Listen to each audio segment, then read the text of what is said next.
the next chapter that we're going to look at is time value of money. And with time value of money, we are acknowledging that when you're finding the value of money today is not the same as the value of money after some time in the future as well. Let's picture this. If someone is owing you 1,000 rand, so if someone is owing you 1,000 rand and they give you two options. So if someone is owing you 1,000 rand and they give you two options, either they pay you back 1,000 rand today or they pay you back the same 1,000 rand after 1 year, what would you prefer? And the answer would be you would prefer to receive the 1,000 rand today, mainly because after 1 year, if you put this money in an investment account, you are going to end up with 1,000 rand plus interest. So which means the value of 1,000 rand today is more than, after it's invested, is more than the value of the same 1,000 rand that is received after what? After 1 year. So this is basically where the principle of time value of money comes from. So whenever you're dealing with principles of time value of money, you are going to be looking at finding the future value or finding the present value. So which means the value of money today will refer to it as the present value, and the value of money sometime in the future will refer to that as the future value as well. Then if you check in the book on the first section, they talk about the timeline, where they say a horizontal line on which time zero appears at the leftmost end of and future periods are marked from left to right can be used to depict investment cash flows. So when it comes to timelines, this is basically where you're saying that your timeline shows you exactly what cash flow is relevant for what period of time. So whenever you want to find out exactly what cash flow is relevant for which period of time, you have to draw what we call what? A timeline. And with the timeline, it's very, very important because sometimes the cash flows that you're going to be giving become what? Becomes more and more complex as well. Mainly because when you are now receiving more and more cash flows, it basically means that for you to be able to know which cash flow is relevant for each period of time, you need to be able to draw what? A timeline. Then if you check in the book as well, they also give you figure 4.2, and on figure 4.2, they talk about compounding and discounting. So which means when you are compounding, this is when you're looking for the value of money going into the future. So whenever you're looking for the value of money going into the future, we say you are compounding.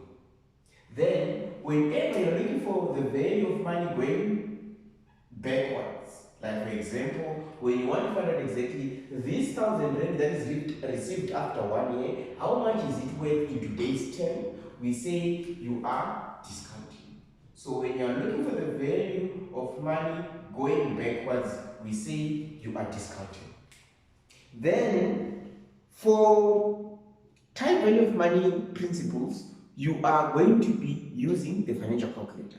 Yes, they also give you an option to use the tables, but preferably you need to be able to use the what? The financial calculator.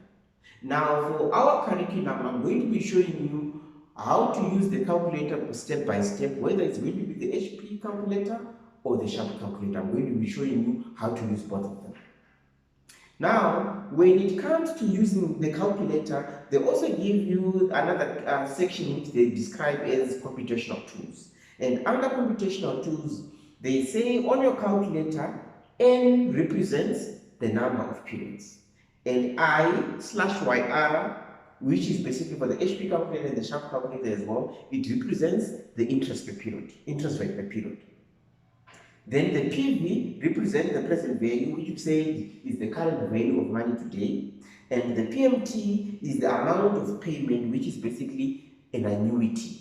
And when they talk about an annuity is given as a series of equal periodic cash flows. And we're going to discuss them later on. Then they also talk about the future value, which is basically the FP button on your calculator, which means the PMT button on your calculator basically represents what?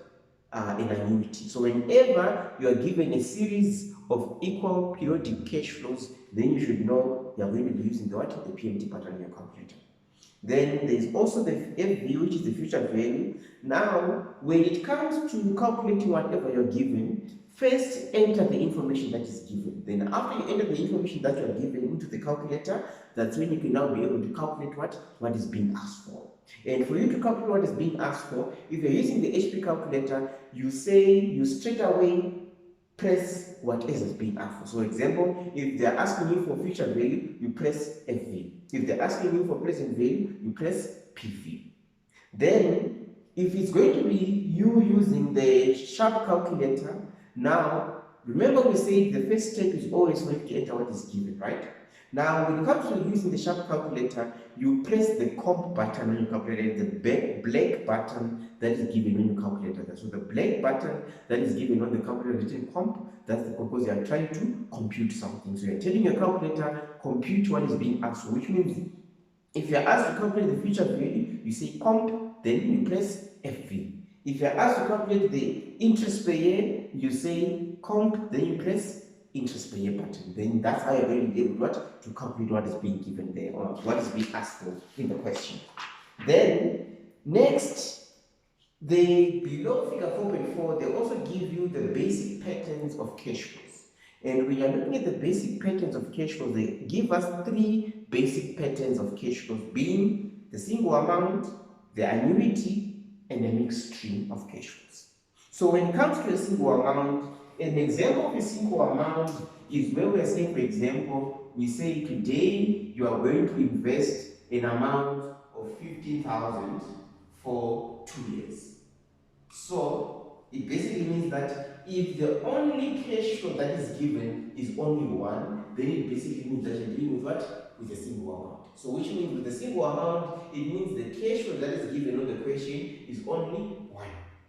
Then there is also annuities. Remember we said by definition, an annuity is a series of equal periodic cash flows. So an annuity is a series of equal periodic cash flows, which means that if you are given, for example, that is going to be a cash flow of 6,000, 6,000, 6,000. In this case, I'm just going to be dealing with just, let's say, an ordinary annuity. So in this case, but we'll look at it later on where we specifically describe to say what are the different types of annuities as well. In this case, I'm just going to give you an example of an annuity where we say there's the payment of 6,000 at the end of each year for the next 3 years. Do you see that it's a series of equal, they are the same, periodic because they are given at the same period of time, cash flows. So it's whenever you're having a series of equal periodic cash flows, you are dealing with an annuity. And remember, the intervals of time also has to be what? The same as well. That's when we say you're dealing with an annuity. And then there is also a mixed stream of cash flows. With a mixed stream of cash flows, let's say for the next same 3-year period, if you are saying that you are given that there's going to be a payment of 12,000 here, then in year 2, there's going to be a payment of 9,000 here, and in year 3, there's going to be a payment of 30,000 there.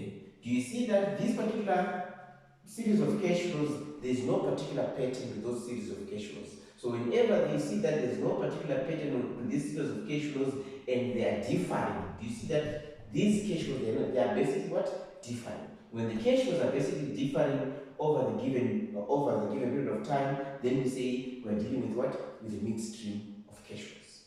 So we are going to be looking at calculating either the present value or calculating the future value of single amounts, annuities, or mixed stream of cash flows as well. So the first thing that I'm going to be looking at now is finding the present value or the future value of single amounts. Now, if you check on section 4.2, they talk about the future value of a single amount, and they say the future value is the value of a given future date of a present amount placed in deposit today and earning interest at a specified rate. It's found by applying compound interest over a specified period of time. And they talk about compound interest, where they say is interest that is earned on a given deposit and has become part of the principal at the end of the specified period. And the principal is the amount of money on which interest is paid. So the principal is basically the initial amount of money that you're having, which way you're going to now be starting to earn what? Interest on that particular principal amount as well. So whenever they ask you to find the future value of a single amount, your formula that you're going to be using is that the future value is given as the present value in brackets 1 plus r to the power of t, where your future value is the value of money in the future, your present value is the current value of the money, your r is basically your interest rate, and your t is your term to what? To maturity. So they give us an example on Yan Furi, where they say Yan Furi places 800 Rand into a savings account earning 6% interest annually.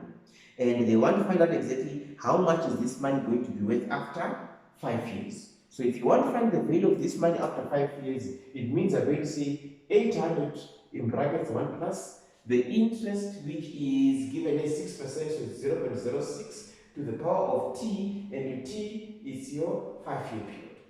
So which means now, if you're entering the information in your calculator, please take note. Your life is a bit easier if you're going to be using the sharp calculator, because of the sharp calculator, you can use the sharp calculator easier for normal time value of money principles and also for normal what? Calculations. Because with the sharp calculator, you can see the information that you're entering on your what? On your screen.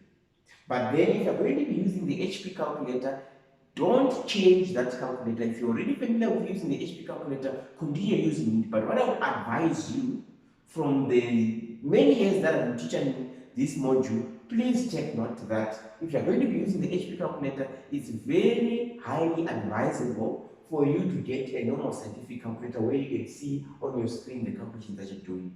But if you know your issues of BODMAS very well, then you can go ahead and use the HP calculator as well. But I know over the years that I've been tutoring students, what I've noticed that many students, they struggle a lot with remembering the issues of what? Of BODMAS. So if you know that you have a weakness of using the issues of BODMAS, then if you're having the HP calculator, I'd rather get a normal scientific calculator as well. Because remember, you can take both of them into the exam, you're allowed to do that. So when you're entering the information in your calculator now, you are going to say 800, you open brackets 1 plus 0.06, then you close bracket. Then you now need to put this value to the power of 5. So to put a value to the power of 5, do you see this button written Y with an X on top?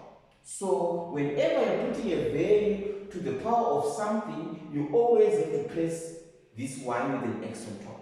And what do you see? If you're using the normal, the sharp calculator, what do you do? Y with an X on top, I think it's the right button, I'm not sure, but if it's going to be as a button, which is the second function button, what do? You always have to press what? Second function first, then you press Y with an X on top.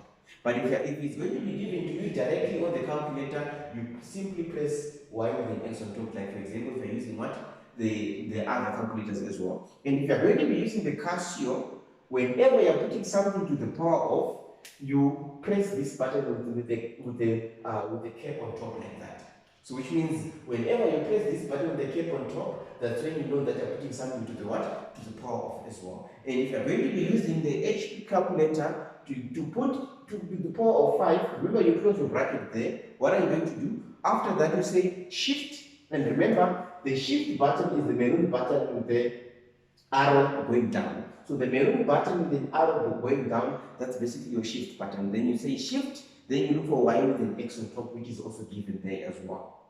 So please take note of all these ways of, so which means you need to be very, very familiar with what? Using your financial calculator or whatever calculator that you're going to be using as well. Then, now, another principle that you also have to take note as well is that whenever you're putting something to the power of a multiple, like for example, if they said to the power of 5 times 2, right? Whenever you're putting something to the power of a multiple, it means that after you say Y with an X on top, you should always make sure that you open your brackets. So you open your brackets, then you say 5 times 12, then you close your brackets. Mainly because you need to specify that this 5 times 2 is being dealt with first before you put it to the power of. Because if you don't put the brackets, what's going to happen? Your calculator is going to think that only the 5 is being to the power of, being put to the power of, and the 2 is actually multiplying the whole equation, which will be wrong as well. So which means, please make sure that you also take note of, which means being familiar with the financial calculator is very, very important as well. Now, let's move on. Remember, we say we are going to say 800 open brackets 1 plus 0.06 to the power of 5. And if you do that, you will see that your answer is going to be given as your future value is going to be 1070.40. And that's how you find the future value of your investment if you are going to be using the formula. Now, to get your future value, if you are going to be using your financial calculator, please take note of the rules of using your financial calculators, right? So, rule number 1. So, when it comes to the first rule of using your financial calculator, the rule number 1, always clear your memory. So, always clear your memory unless the data that you've entered previously is still relevant. So if the data that you've entered previously is no longer relevant, it means that you always have to clear your memory. And to clear your memory, if you're going to be using the sharp calculator, to clear your memory, that's when you say second function alpha 0, 0. And if you're using the HP calculator, that's when you're going to say shift, then you press CO. And the CO button is basically the button which is the second function button or the shift button on what? On C. So which means whenever you're pressing shift, you're trying to look for the the maroon function as well, right? And if you're going to be using second function, it means you're going to be looking for the what? The other alternative function apart from the what? From the first function that is given there. So please take note of this first rule of using your financial calculator. The second rule of using your financial calculator is that please, in most cases, your calculations, they will ask you to round off your answer to 2 decimal places. Sometimes if you're doing multiple choice questions, you will see that your lecturer will also round off your answer to 1 decimal places as well. So, now, if you don't put your calculator into enough decimal places, you are going to end up leaving out some of the decimal places, which means that you're going to end up leaving out some of the information as well. So which means if you want to make sure that you take into account all the information, I would recommend that under normal circumstances, put your calculator into at least 4 decimal places. And to put your calculator into 4 decimal places with the sharp calculator, that's what you're going to say.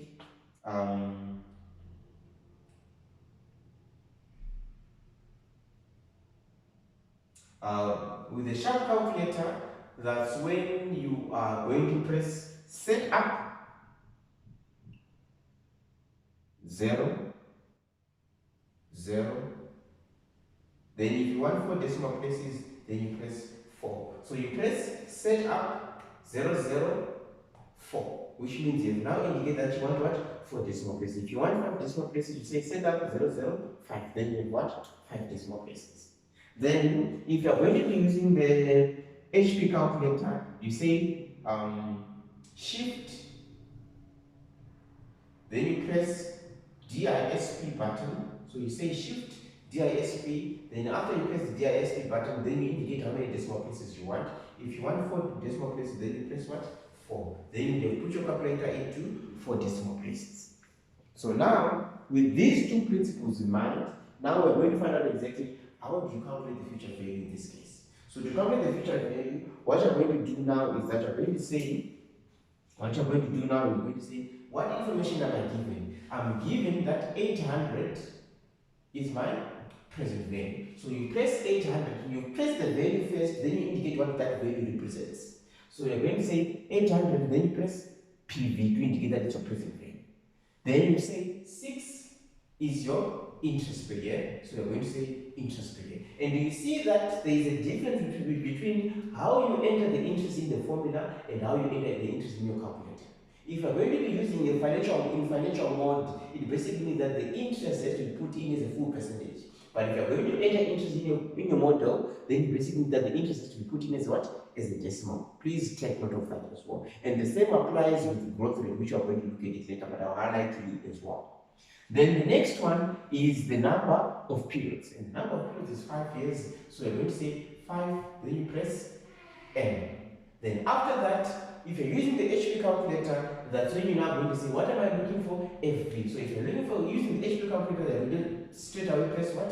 FV. But if you're going to be using the sharp calculator, what do you do? Before, remember, you've now entered what is given. Now that you're looking for future value, with the sharp calculator, that's when you're now going to go and say what? Comp FV, which means they're telling your calculator, compute FV. But remember, this is only in the case where you're using what? The sharp calculator. If you're using the HP calculator, you don't press comp because you already have the comp function. You straight away press what you're looking for, which in this case is the future value. And you see that the future value is going to be the same 1070.40.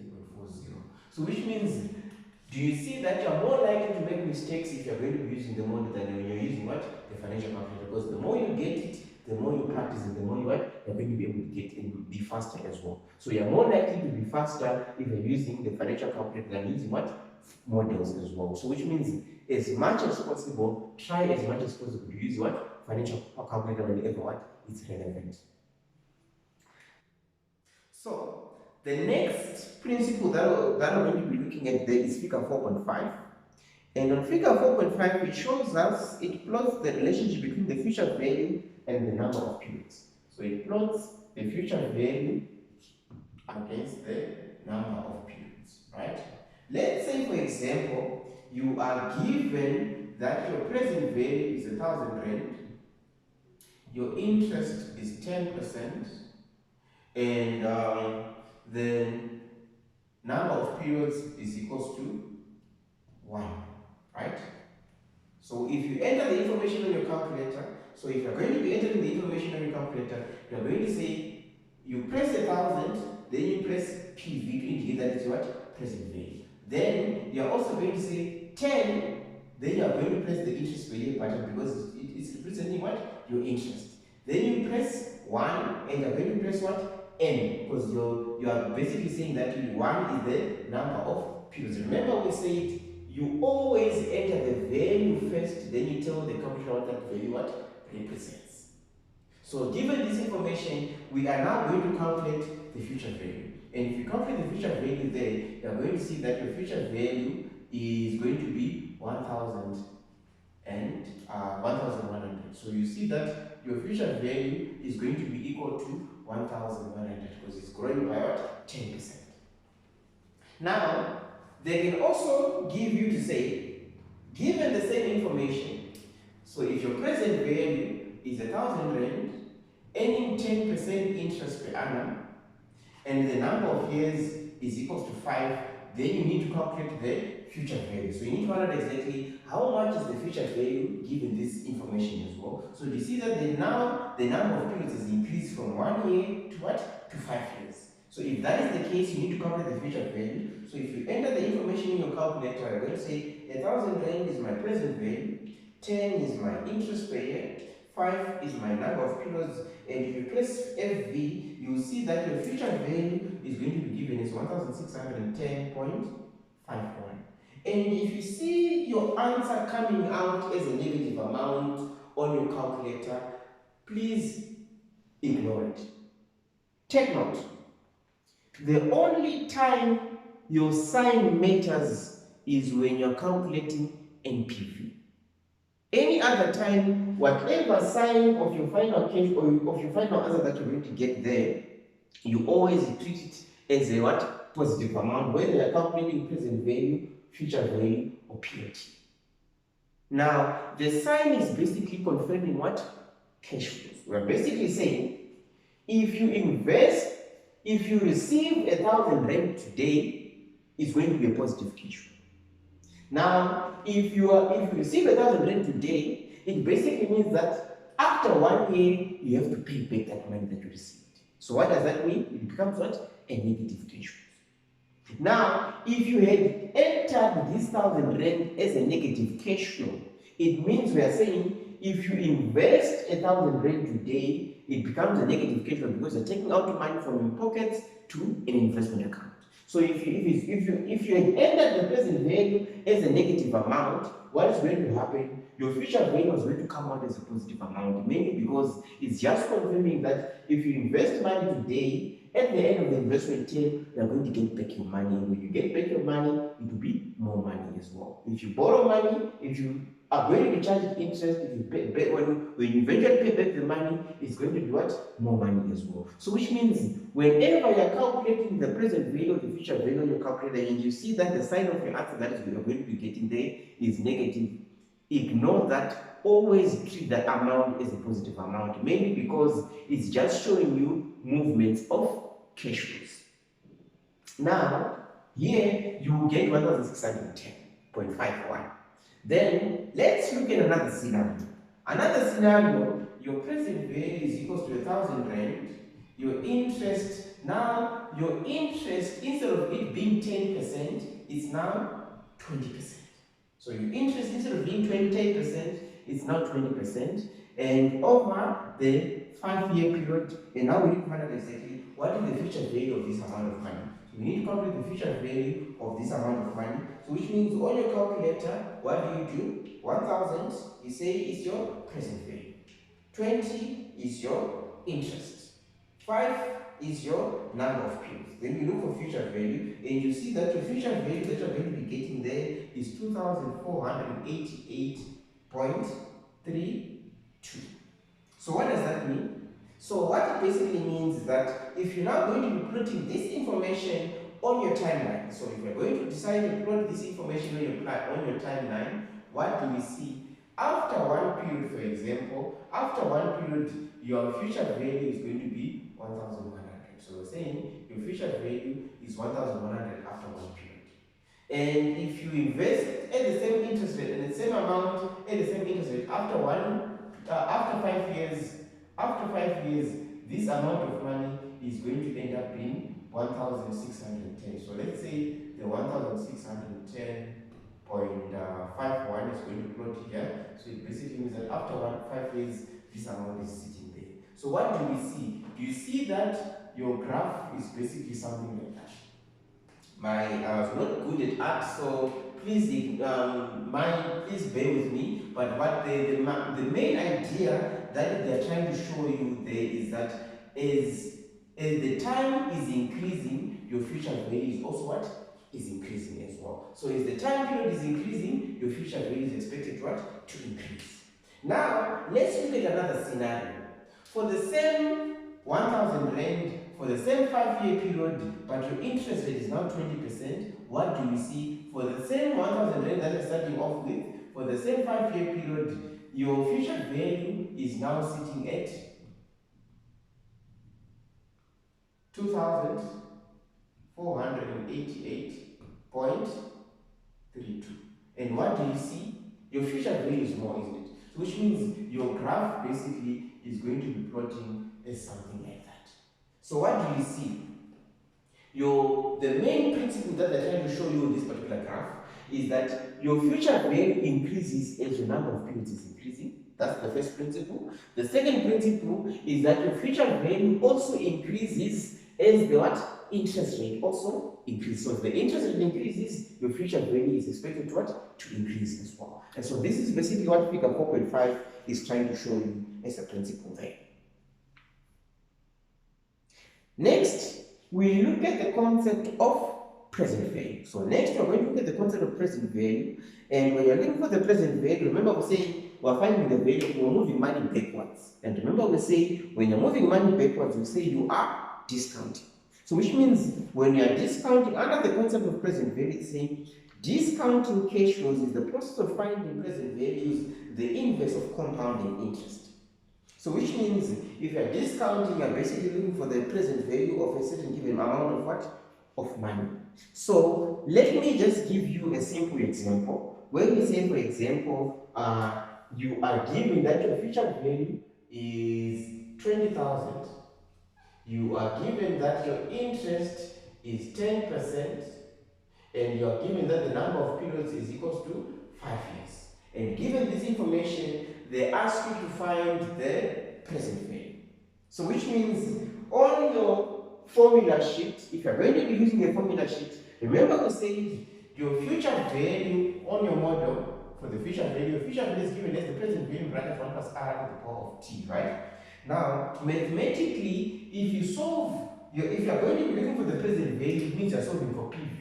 And if you're going to be solving for PV, it means this side you're going to divide by 1 plus r to the power of t, and this side you're going to divide by 1 plus r to the power of t. And what do you see? It basically means that your present value can also be given as your future value in brackets 1 plus r to the power of t. So the formula for the present value can be given by this. Now, I'm not going to waste too much time. I need you to be familiar with this formula so that whenever you're going to be continuing with either investment or anything that is going to be in finance, this principle is very, very important. So which means this formula of the present value and the formula for the future value that we also discussed there, they're very, very important. But for now, since I said that for the exam, as much as possible, try to use your financial calculator to get your values that you're looking for. So which means I'm going to skip finding the present value using the formula so that we find out exactly how do you find the present value using what? Your financial calculator. Remember we say before you do, you need to enter the calculator, you need to enter the data that is given, then from the data that is given, then you ask the calculator to calculate what is being asked for. And remember we said whenever you're starting a new calculation, if the data that you've entered is not relevant, what do you need to do? Clear your memory. So which means, with that in mind, you are going to say, you are now going to say 20,000, then you press FV. 10, then you press interest. And then you press 5. Then from there, you are now going to look for present value. So which means, given the information, you have now entered the information that is given, then you're now going to ask the calculator to calculate for you what is being asked for. So what do we see? If 20,000 is your future value, 10 is your interest per year, 5 is your number of periods, it basically means that the present value is given as, your present value is going to be 12,418.43. So that becomes your present value. So your present value is going to be 12,418.43. Now, let's run another scenario. Let's say they give you to say, find, if you are given that the future value is 20,000, and they also give you that the interest is 10%, but then they give you that the number of periods is equals to 10 years. So if the number of periods is equals to 10 years, but they're giving you that your future value is this, your interest is this, but the number of periods, instead of it being 5 years, is now 10 years. Then they ask you to find the present value. So how much would you get as the present value of this amount? So if you enter the information, you will see that your present value that you're going to calculate there is equal to 7,710.87. So it's 7,710.87. Do you see that to earn with the same amount of money, earning the same interest rate, but now because you have more number of periods to invest the money, what do you see? The amount of money that you need to start off with to end up with the same amount of money if you have more number of periods is what? Is less. Please park that thought, but we are going to come back to it just now as well. Then next, let's look at another scenario. If you are given that your future value is 20,000, and if you are given that the interest is now 15%, so instead of the interest being 10%, the interest is now 15%, and the number of periods, let's revert back to our original information where the number of periods was what? Was 5 years. So given this information, we need to find out exactly what is the resulting present value. So if you enter the information on your calculator, you say 20,000 is your future value, 15 is your interest per year, 5 is your number of periods, and if you look for the present value, you will see that your present value is 9,943.53. Now, what do we see? Compared to our original present value, we see that when the interest is higher, the present value is what? Is lesser. So this is basically the principle that they're trying to explain where they give you figure 4.6. So on figure 4.6, the main principle that they're trying to explain to you is that to end up with the same future value, if you have more, if your number of periods increases, you need what? Less amount of money today to end up with the same amount of what? Of money in the future. If the number of periods what that you are in what? Investing increases. Also, if the interest being earned increases for the same given period of time, if the interest being earned increases, it means that you need to start off with what? With less amount of money today. So which means your present value decreases when the number of periods increases and when the interest rate also what? Increases. So which means those are the two conditions that will make the present value what? Go down as well. So please make sure that you bear that in mind. Then, next, we look at annuities. So next we are going to look at annuities. And when we look at annuities, we are going to talk about the different, we are first going to talk about the different types of annuities. So here they say an annuity is a stream of equal periodic cash flows over a specified time period. These cash flows can be inflows of returns earned on investments or outflows of funds invested to earn future returns. Now, under annuities, they talk about ordinary annuity. What they say is an annuity for which the cash flow occurs at the end of each period. Then annuity due is an annuity for which the cash flow occurs at the beginning of each period. So which means now let's have a look to find out exactly what are these annuities that we're trying to discuss. So the first type of annuity that we're discussing is an ordinary annuity. Like for example, someone tells you that over the next 3 years, if you are going to be making payments of 10,000, 10,000, 10,000. Do you see that these cash flows of 10,000 are only relevant at the end of each period? So when the cash flows are being made at the end of each period, we call this ordinary annuity. So when the relevant cash flows are being made at the end of each period, we call this ordinary annuity. Then the next type of annuity that we're going to look at, so the next type of annuity over the next same 3-year period, year 1, year 2, year 3. Now, if the payments are being made at the beginning of each period, so the key word there is that if you see that the question is giving you annuities, but these annuities, they say they're being made at the beginning of each period or they're being made in advance. Those are the two key words that you need to know and identify so that you're dealing with what?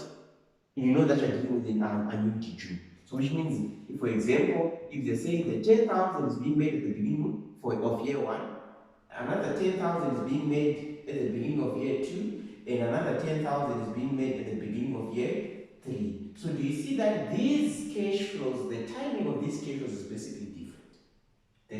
This one, the cash flows are being made in advance, and this one, the cash flows are being made what? At the end of each year. So which means this is basically where we are dealing with what? Annuity due.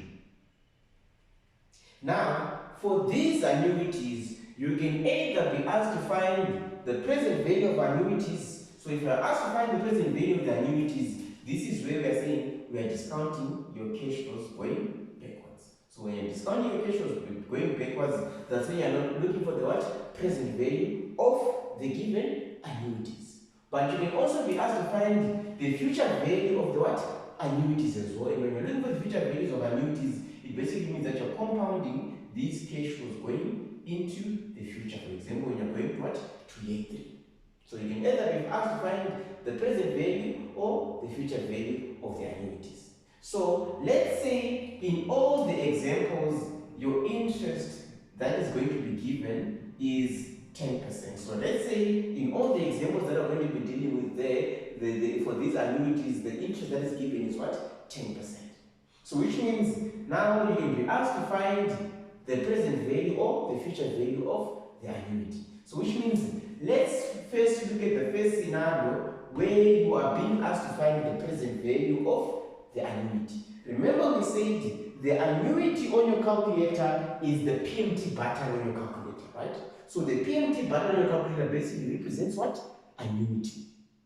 So what do we do? So if we check now to find the present value of the annuity, so whenever you're looking for the present value of the annuity, what we're going to do is that we're going to say, what are we given? I'm given that 1,000 is my PMT.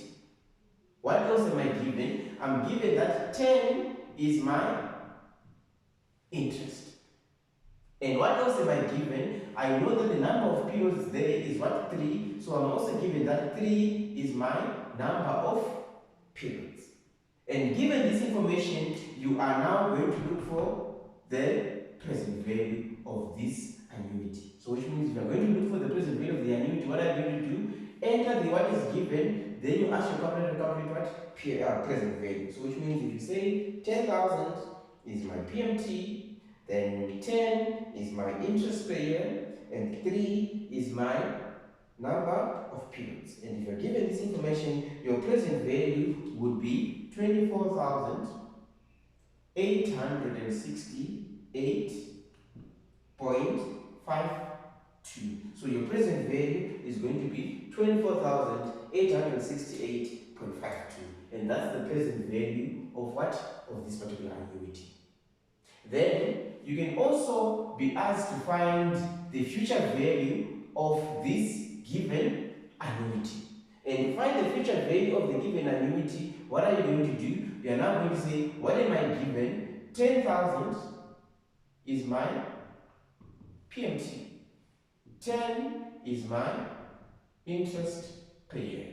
And 3 is my number of periods. Then you say, therefore, what am I looking for? Future value. Then it means you're looking for the future value of this annuity. Remember we said, when you're moving from one question to another, always make sure that you clear your memory. So 10,000 is my PMT, 10 is my interest, 3 is my number of periods, and your future value is now going to be given as 33,100. So your future value would be 33,100. Now, this is when you are dealing with what? Ordinary annuity. Now, let's see how much your present value or your future values are going to be if you are going to be dealing with an annuity due. So if you're going to be dealing with an annuity due, we need to look for the present value and the future value as well. Now, to get the present value, what are we going to do? You are now going to say, before you even calculate it, there's something that you have to do on your calculator.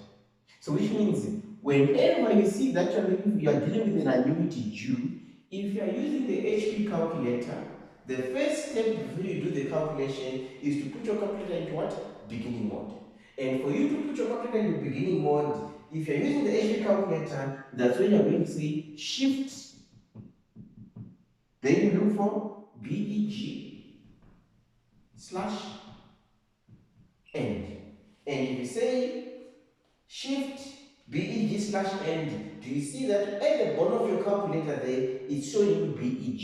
So BEG basically means that you have now put your calculator into what? Into beginning mode. So any payments that are being made, it's acknowledging that those payments are being made what?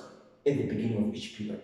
Now, whenever you do a calculation in beginning mode, always make sure that you take it back into end mode. And how do you do that? You follow the same. If you say shift BEG/end again, you see that the BEG disappears. So when the BEG is gone, it means your calculator is now in what? In end mode, which is under normal circumstances. Then, if you are going to be using the sharp calculator, what you're going to do is that you are with the sharp calculator, you are going to say second function b, g, n slash end. So you look for the button written b, g, n slash end. So when you say second function b, g, n slash end, it means on your top of your screen you see that it shows you b, g, n. And where it shows you b, g, n, it basically means that it's acknowledging that the payments are being made at the beginning of each period. So which means now that you are acknowledging that the payments are being made at the beginning of each period, you now need to find exactly what the present value or the future value is. But now, once you put your calculator into beginning mode, the rest is just as what we've done previously as well. Which means if you are going to be calculating the present value, if you are going to be calculating the present value, what are you going to do? You are going to say 10,000, then you press PMT.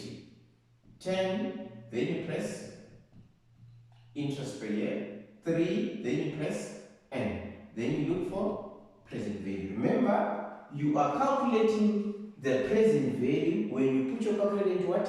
Beginning mode. So you're going to say 10,000 is my PMT, 10 is my interest, 3 is my number of periods, and what am I looking for? Present value. And you see that your present value is going to be an amount of 27,353, sorry, 355.31. So this becomes your present value. Then, next scenario, we also need to find the future value of this annuity as well. So the second calculation that you have to do is find the future value. So what are you going to do? 10,000, you press PMT. 10, you press interest per year. 3, you press N. Then you are going to look for FV, which is your future value. And you see that your future value is going to be 10,000 is your PMT, 10 is the interest per year, 3 is your number of periods, then you are looking for future value. And you see that your future value is going to be 36,410. So your future value will be 36,410. Now, the next thing that I'm going to quickly analyze is to analyze and compare ordinary annuity against annuity due. So the next thing that I'm going to do, we're going to compare ordinary annuity against annuity due. And what do we see? Under ordinary annuity, your present value is 24,868.52. But under annuity due, your present value is 27,355.31. So what do we see? It goes back to the same principle that I gave you, where I said, if someone owes you money, what would you prefer? Getting your money today or getting the same amount of money after 1 year? So what do we see?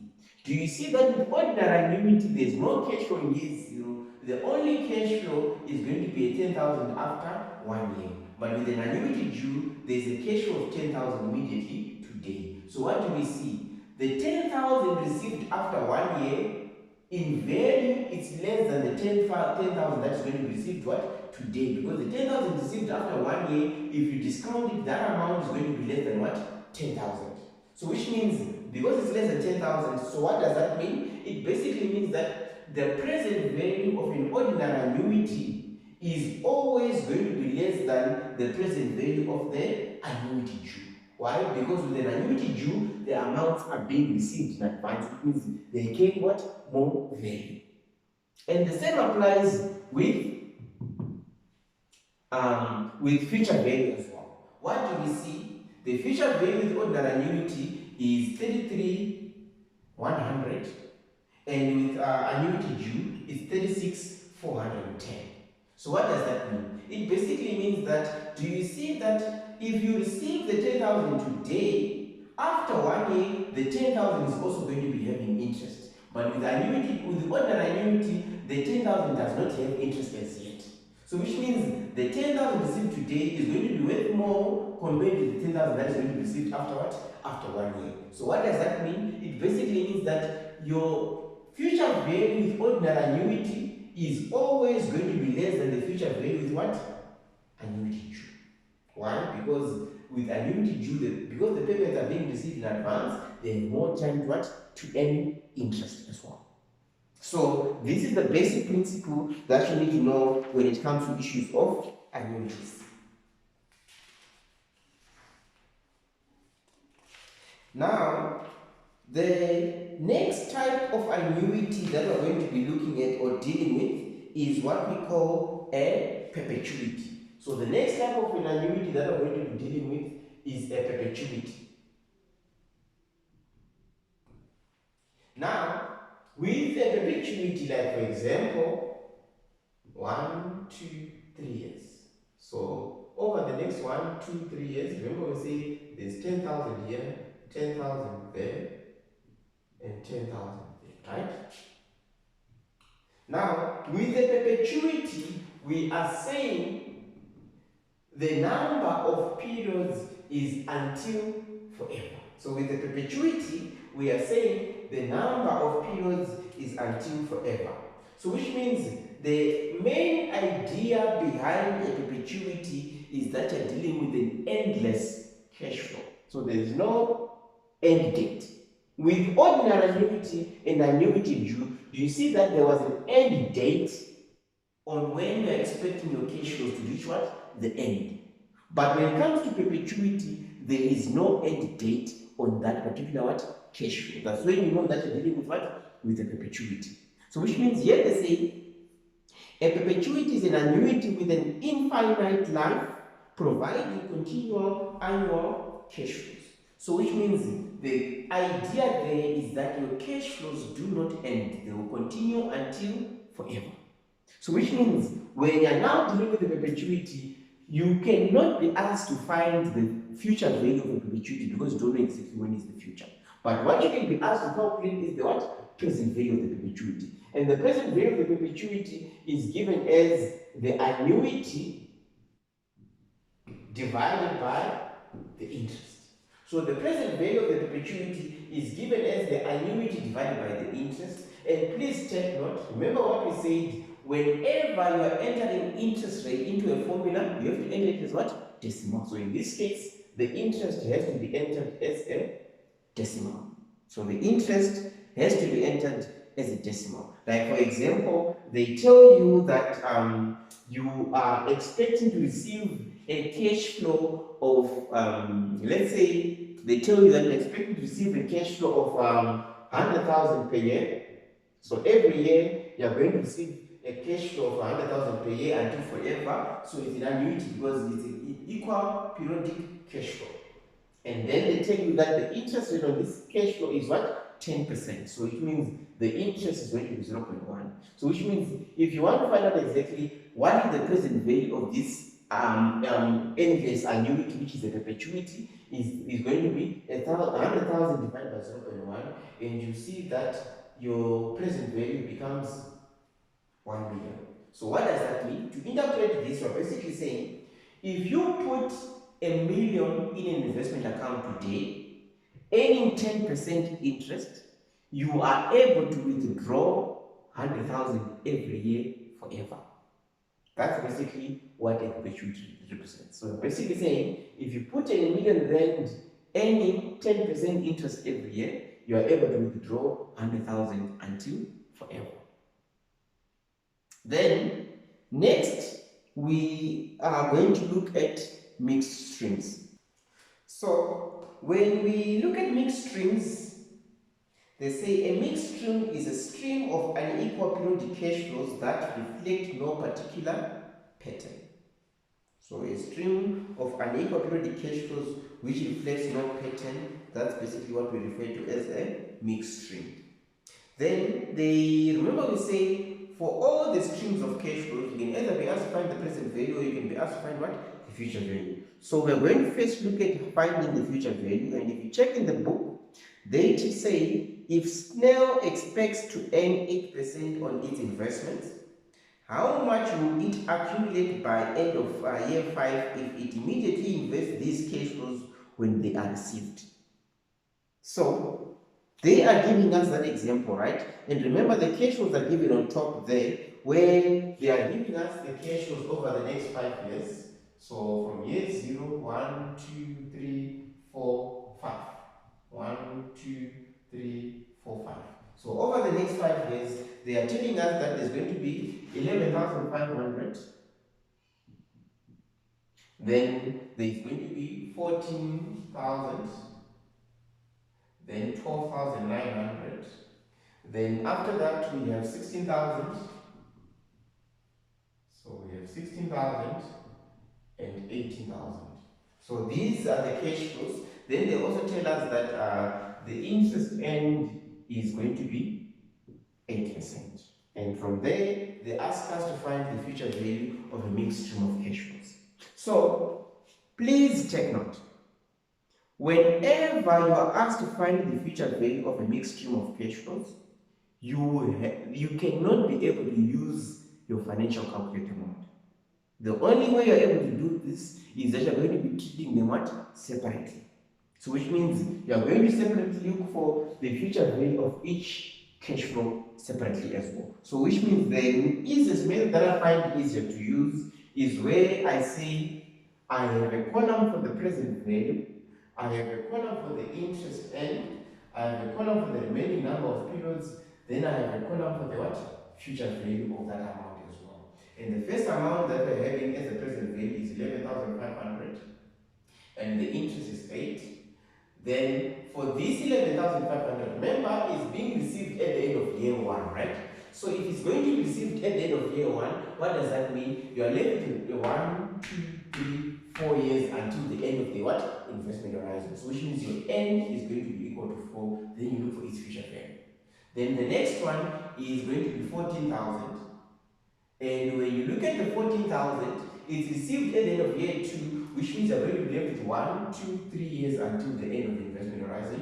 So you're left with 3 years, but it's still ending the same 8% interest. And the next one, 12,900, 8%, and you're left with what? 2 years.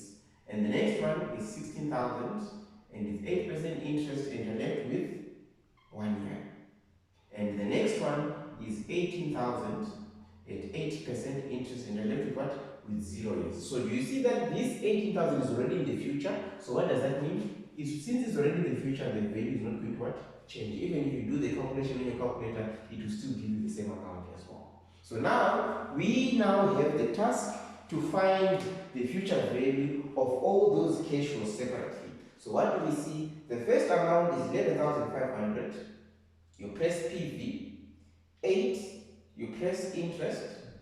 4, you press number of periods, and there you are going to look for the future value, and you see that the future value is 15,645.62.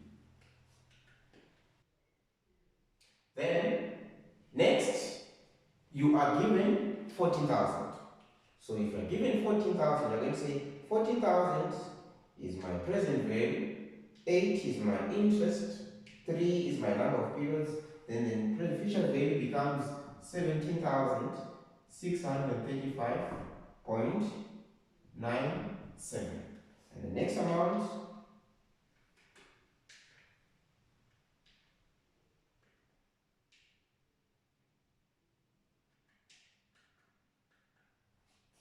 would be 15,046.56. And the next amount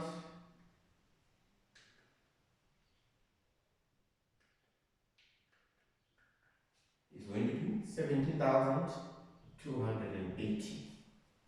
And now your future value is going to be the sum of all these future values. So your total future value is basically the sum of all these future values, which means it's going to be 15,645.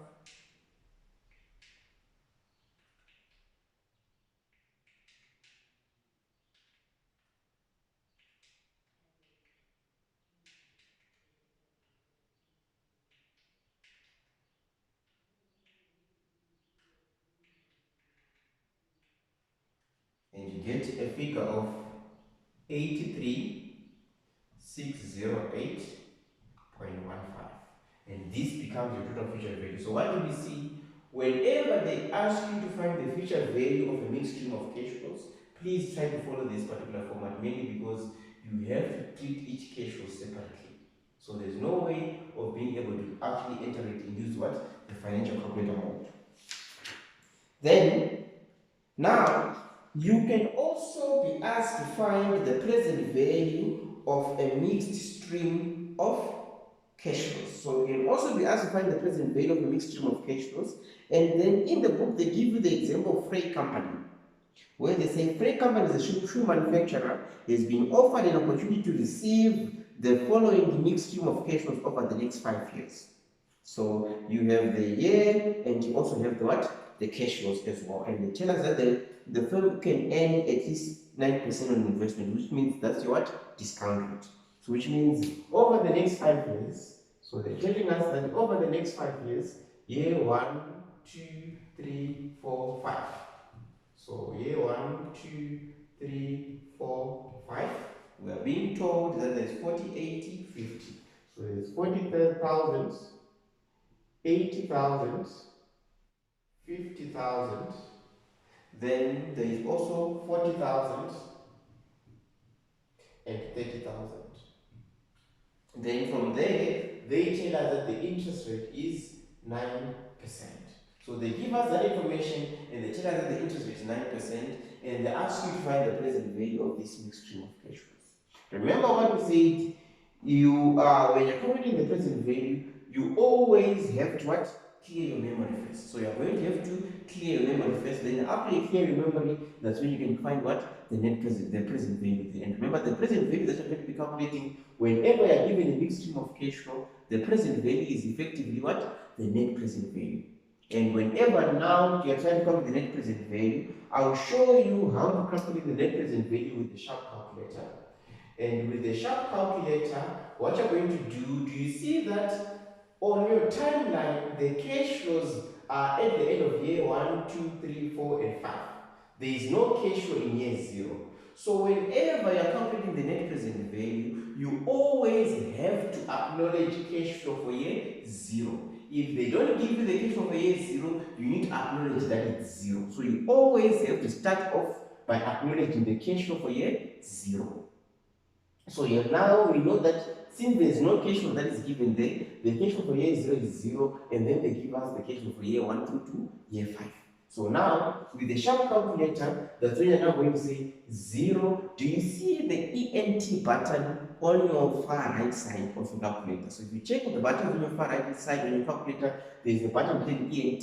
So whenever you're entering information into memory, you need to press what? The enter button. Whenever you're entering what? Cash flows into memory. So which means you're going to say 0, then you press ENT. Then next, in year 1 is 40,000. So you say 40,000, then you press ENT. Then 80,000, then you press ENT. 50,000, then you press ENT. 40,000, and then you press ENT. Then 30,000, then you press ENT. So you have now entered all the relevant cash flows from year 0 all the way to year what? 5. Then from there, you need to acknowledge that your interest is what? 9%. So which means to acknowledge the interest, I'm going to say second function. So you press the second function button, which is the far top left button on your calculator. Then second function, then CFI. And the CFI is the button. If you check on the right hand side of the calculator, I think it's just above ENT. This is where you find the CFI button. So you say second function, CFI, then you press 9, then you press enter, because you are acknowledging that the interest is what? 9%. Because if you say second function, CFI, it will say rate per year, then the rate, then you say 9, enter, because you're telling the company that the rate per year is what? 9%. Then from there, you scroll down, then you press compute, because you're telling you, when you scroll down, it will show you NPV, then you say compute, because you're telling your company that you want to compute what? NPV. Then, if you are going to be using the HP calculator, you are going to say 0, you press CFJ. There is a CFJ button on your calculator, and the CFJ button on your calculator is the one that is next to the percentage button on your calculator as well. So you press CFJ, so which means you're entering what? So CFJ is basically saying cash flow for a certain period. So which means you always say with cash flow period what? Period 1, for period 0, sorry. So which means you're going to say 0 CFJ because for period 0, there is no given cash flow. Then you say 40,000 CFJ, 80,000 CFJ, 50,000 CFJ, 40,000 CFJ, 30,000 CFJ. Now you have entered all the relevant cash flows from year 0 all the way through to year 5. Now from there, you are now going to say 9 is my interest per year because you now need to tell the computer what the relevant interest rate is for that calculation. Then from there you say shift, then you press NPV. So which means the net present value that you're going to calculate there is basically the present value of your mixed stream of cash flows. And how much would you get as the present value of mixed stream of cash flows? And if you do the calculation on your calculator, you must be able to get a figure of 190,475.77. So you must be able to get a figure of 194.75.77. If it's slightly different to the few cents there, it's fine. It's mainly because of what issues of rounding off. So which means your answer that you're supposed to get there is somewhere on that particular figure. But it may not be too different, but it has to be a figure around this figure as well. So that is it for when you are dealing with annuities.